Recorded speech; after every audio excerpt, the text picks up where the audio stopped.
Hello everyone. आज के इस वीडियो में हम डिस्कस करेंगे स्टेट ऑफ मैटर। मतलब मैटर की जो स्टेट है वो कितने टाइप्स की होती है। तो जनरली जो मैटर होते हैं वो 3 टाइप्स के होते हैं, सॉलिड, लिक्विड एंड थर्ड है गैस। ठीक है, आइए हम इनके बारे में डिस्कस करते हैं। तो जो सॉलिड है, सॉलिड में सबसे फर्स्ट पॉइंट डिस्कस करते हैं कि इनका जो शेप होता है वो बिल्कुल फिक्स होता है। एग्जाम्पल के लिए देखिए आप इस मार्कर को, ठीक है, इसका जो शेप होता है वो बिल्कुल फिक्स होगा। जब तक कि मैं इस पर कोई एक्सटर्नल फोर्स अप्लाई नहीं कर देता इसका शेप चेंज नहीं होगा। ठीक है, इसी तरीके से लिक्विड होते हैं, लिक्विड का शेप फिक्स नहीं होता है। ठीक है, आप जैसे एक गिलास पानी लीजिए, पानी का जो शेप होता है वो गिलास की शेप में उसने ले लिया होता है। इसी तरीके से आप जब उसको शिफ्ट करेंगे दूसरे किसी बर्तन में, ठीक है, दूसरे किसी कंटेनर में, तो वो उसका शेप ले लेगा। ठीक है, सिमिलरली गैस होता है, गैस में भी शेप जो होता है वो फिक्स नहीं होता है। ठीक है, गैस में जैसे जो परफ्यूम की बोतल होती है उसमें जो परफ्यूम में जो गैस है वो परफ्यूम की बोतल का शेप लिए हुए होती है। अगर जैसे आप उसको स्प्रे कर दोगे तो वो बाहर फैल जाएगी। ठीक है, इसी तरीके से जो सॉलिड्स का जो वॉल्यूम होता है वो भी फिक्स होता है।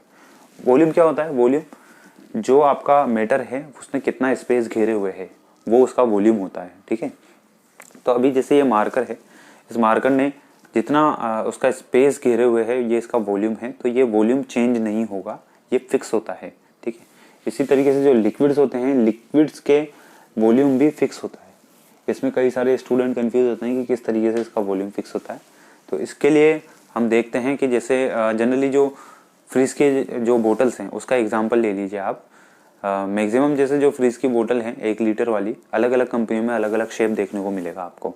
ठीक है, तो किसी में ट्विस्ट किया हुआ है, किसी में सिमेट्रिक शेप मिलेगा, बट जो उनकी जो कैपेसिटी होती है बोटल्स की वो 1 लीटर वाली ही होती है। ठीक है, या फिर आपकी जो कोल्ड ड्रिंक्स होती है, ठीक है, कोल्ड ड्रिंक्स की अगर आप जैसे 1 लीटर वाली जितनी भी बोतल देखेंगे सबके शेप अलग अलग होती है, बट उनका जो कैपेसिटी होती है वो सब उनकी फिक्स होती है। तो इसका मतलब जो उसमें लिक्विड जो होता है, लिक्विड का वॉल्यूम फिक्स होता है बट उसका शेप अलग अलग हो सकता है। ठीक है, इसी तरीके से जो गैस होता है, गैस का वॉल्यूम भी फिक्स नहीं होता, उसका शेप भी फिक्स नहीं होता है। ठीक है, वॉल्यूम किस तरीके से फिक्स नहीं होता है? जैसे आप परफ्यूम की बोतल को स्प्रे करेंगे तो उसमें जो गैस है वो सारा रूम में फैल जाएगी। ठीक है, उसका वॉल्यूम भी रूम के बराबर हो जाएगा, सारे पार्टिकल्स उसके फैल जाते हैं। ठीक है, तो इस तरीके से इसका वॉल्यूम फिक्स नहीं होता है गैस का। थर्ड पॉइंट डिस्कस करते हैं कि minimum space between particles of solid. जो सॉलिड के जो पार्टिकल्स होते हैं उनके बीच में मिनिमम स्पेस होता है, बहुत कम स्पेस होता है, उनके पार्टिकल्स आपस में बहुत कम स्पेस में स्टेब्लिश रहते हैं, मौजूद रहते हैं। लिक्विड्स के जो पार्टिकल्स होते हैं वो सॉलिड के कंपैरिजन में ज़्यादा स्पेस होता है उनके बीच में। ठीक है, इसी तरीके से मैक्सिमम जो स्पेस होता है वो गैस के पार्टिकल्स में होता है। ठीक, इसका एग्जांपल ऐसे ले लेते हैं कि जैसे जो अभी इस टाइम पे मेरे आसपास एटमॉस्फेरिक गैस है। ठीक है, जो वातावरण में जो गैस मौजूद है, ठीक है, वो मेरे आसपास है। तो अभी मैं इसमें ईजिली मूव कर सकता हूँ, अपने हाथ को ईजिली मूव कर सकता हूँ।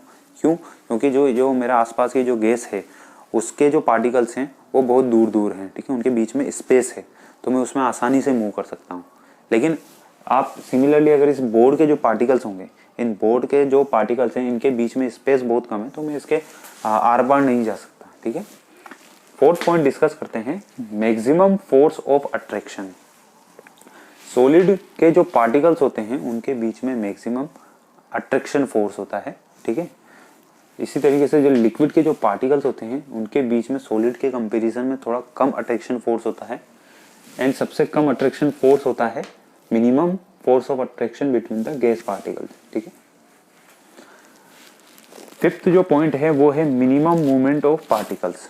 अब जो सॉलिड जो मैटर रहेगा उनके जो पार्टिकल्स हैं उनके बीच में सबसे कम मूवमेंट होगा। ठीक है, उनका जो अगर मूवमेंट भी होगा तो एक तरीके से बस ओनली वाइब्रेशन की तरह होगा। ठीक है, वो इजीली मूव नहीं करेंगे इधर से उधर। ठीक है, जैसे लिक्विड्स के जो पार्टिकल्स होते हैं वो मूव करते हैं इजीली। ठीक है, इसका एग्जांपल कैसे है कि अगर एक जो प्लेन वाटर है आप उसमें इंक की एक ड्रॉप डाल दीजिए और उसको लगभग थोड़े समय बाद जब आप उसको देखेंगे, ठीक है, तो वो जो इंक का जो आपने ड्रॉप डाला था वो पूरे पानी को उसका कलर्ड पानी में चेंज कर देता है। जो भी अगर ब्लू कलर की ड्रॉप डालेंगे तो ब्लू कलर के में उसमें फैल जाता है। तो इससे ये हमको देखने को मिलेगा जो लिक्विड्स के जो पार्टिकल्स होते हैं वो मूवमेंट में होते हैं, ठीक है, उनके बीच में मूवमेंट होता है। इसी तरीके से मैक्सिमम मूवमेंट ऑफ पार्टिकल्स होता है वो गैस में होता है। इसका कैसे पता पड़ता है? जैसे हमारे घर में जो खाना बना हुआ होता है तो जैसे खाने की जो खुशबू होती है वो हमें दूर तक भी आ जाती है। क्यों? क्योंकि उसके जो पार्टिकल्स होते हैं वो बहुत दूर तक मूवमेंट होता है उनमें, ठीक है, उनमें सबसे ज़्यादा मैक्सिमम मूवमेंट गैस में होता है। इसी तरीके से अगर किसी ने हमारे आसपास अगर कोई परफ्यूम स्प्रे कर रहा है तो उसकी खुशबू भी हमें आ जाती है, क्योंकि मैक्सिमम मूवमेंट जो होता है पार्टिकल्स का वो गैस में होता है, ठीक है। आगे के पॉइंट में हम डिस्कस करेंगे कि जो सॉलिड के जो पार्टिकल्स होते हैं उनमें काइनेटिक एनर्जी जो होती है वो बिल्कुल मिनिमम होती है। काइनेटिक एनर्जी क्या होती है कि किसी भी पार्टिकल को या किसी भी ऑब्जेक्ट को मूव करवाने के लिए जो एनर्जी यूज होती है वो काइनेटिक एनर्जी होती है, ठीक है, उसे काइनेटिक एनर्जी कहते हैं। तो आपने ये सॉलिड के जो पार्टिकल्स होते हैं, ठीक है, इनमें जो काइनेटिक एनर्जी होती है वो सबसे मिनिमम होती है, ठीक है। लिक्विड्स के जो पार्टिकल्स होते हैं उनमें काइनेटिक एनर्जी सॉलिड के कंपैरिजन में थोड़ा ज़्यादा होते हैं, ठीक है, उसके पार्टिकल मूव करते हैं तो उनमें काइनेटिक एनर्जी सॉलिड के कंपैरिजन में ज़्यादा होती है। और जो सबसे ज़्यादा जो काइनेटिक एनर्जी होती है वो गैस के पार्टिकल्स में होती है, इसलिए वो एक जगह कभी भी स्टेबल नहीं होते हैं, ठीक है। उसके पार्टिकल कंटिन्यू, गैस के जो पार्टिकल्स होते हैं वो कंटिन्यूसली इधर उधर जाते रहेंगे, घूमते रहेंगे, ठीक है। इसी तरीके से नेक्स्ट जो प्रॉपर्टी हम स्टडी करेंगे वो है कि सॉलिड्स कांट फ्लो, इनमें बहने का गुण नहीं है, ठीक है। ये एक जगह अगर ये स्टेबल है, ये यहाँ रखा हुआ तो ये यहीं पे ही रखा हुआ रहेगा, ये मार्कर, ठीक है। इसी तरीके से ये बोर्ड जहाँ पे, ये बोर्ड वहीं पे रहेगा। लेकिन जो लिक्विड्स होते हैं उनमें फ्लो होने की उसमें टेंडेंसी होती है, ठीक है। जो लिक्विड्स होते हैं वो फ्लो कर सकते हैं। अगर आप जैसे लिक्विड्स को एक कंटेनर से दूसरे कंटेनर में फ्लो करवाएंगे, या फिर पाइप में आपने देखा होगा पानी फ्लो करता रहता है, इसी तरीके से जो रिवर्स में होता है जो पानी वो फ्लो करता है, तो उनमें फ्लो करने का, बहने का उनमें टेंडेंसी होती है। इसी तरीके से जो गैस होती है, गैस भी फ्लो कर सकते हैं, ठीक है। एयर जो होती है वो एक जगह से दूसरी जगह पर फ्लो करती है। नेक्स्ट जो पॉइंट है उसके बारे में हम स्टडी करते हैं कि जो सॉलिड्स होते हैं उन्हें हम कंप्रेस नहीं कर सकते, इट कांट बी कंप्रेस, ठीक है। लिक्विड जो होते हैं उनको हम कंप्रेस कर सकते हैं। इसका रीज़न क्या है? क्योंकि सॉलिड के जो पार्टिकल्स होते हैं उनके बीच में स्पेस बिल्कुल मिनिमम होता है, इसलिए हम उन्हें कंप्रेस नहीं कर सकते। पर जो लिक्विड्स होते हैं उनके पार्टिकल्स के बीच में सॉलिड के कंपैरिजन में थोड़ा ज़्यादा स्पेस होता है, तो उन्हें हम एक लिमिट तक ही कंप्रेस कर सकते हैं, जो लिक्विड्स होते हैं। इसी तरीके से जो गैस होती हैं उन्हें हम कंप्रेस कर सकते हैं। जनरली जो आपके घरों में जो सिलेंडर होता है, ठीक है, घरेलू गैस का जो सिलेंडर होता है उसमें गैस कंप्रेस करके भरी जाती है। इसी तरीके से जो परफ्यूम की बोतल होती है या फिर रूम स्प्रे की जो बोतल होती है उनमें भी गैस कंप्रेस करके भरी हुई होती है। नेक्स्ट जो पॉइंट आता है वो है डेंसिटी का। सबसे ज़्यादा डेंसिटी सॉलिड्स में होती है, ठीक है। इसको समझने के लिए पहले हम डेंसिटी समझ लेते हैं। डेंसिटी क्या होता है? यह एक रेशो होता है, ठीक है, जो मास और वॉल्यूम होता है,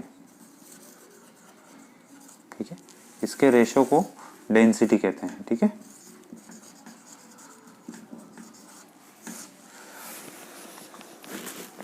तो सबसे ज़्यादा जो डेंसिटी होती है वो सॉलिड्स में होती है। उससे कम जो डेंसिटी होती है वो लिक्विड्स में होती है, और सबसे जो कम डेंसिटी होती है वो गैस में होती है, ठीक है। तो ये हमारा सॉलिड, लिक्विड और गैस का कंपैरिजन था। ये हमारे स्टेट ऑफ मैटर्स हैं, ठीक है, सॉलिड, लिक्विड, गैस, तो उनका ये कंपैरिजन था।